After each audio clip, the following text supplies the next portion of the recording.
Merhabalar, ben uzman doktor Emre Bayındır. Şanlıurfa Mehmet Akif İnan Eğitim Araştırma Hastanesi'nde cildiye bölümünde uzman doktor olarak çalışmaktayım.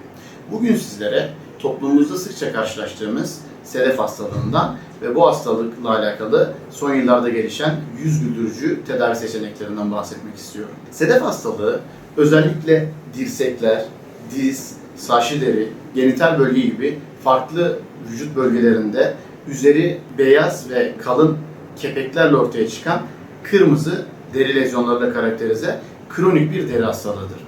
Altını önemli çizmek isterim ki sedef hastalığı tıpkı şeker hastalığı, tıpkı tansiyon hastalığı gibi kronik bir hastalıktır.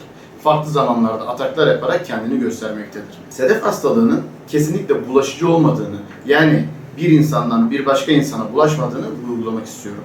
Tüm bunlarla birlikte hastalığın beraberinde getirdiği hem fiziksel hem de psikolojik yük hastaların hayattan kopabilmesine, bu hastalığın bir çaresinin olmadığını düşünebilmesine yol açabiliyor. Fakat tıptaki gelişmeler sayesinde özellikle son yıllarda bağışıklık sisteminde sedef hastalığına sebebiyet veren ilgili mekanizmayı direkt olarak hedefleyerek hastalığın tedavisinde çok daha iyi sonuçlar almamızı sağlayan, deride tama yakın iyileşme sağlayan biyolojik ajan tedavileri artık elimizde çok güçlü silahlar olarak var olmakta. Bu yeni nesil biyolojik ajan tedavileri hastalarımıza aylık, 2 aylık, 3 aylık periyotlar halinde uyguladığımız enjeksiyon tedavileridir.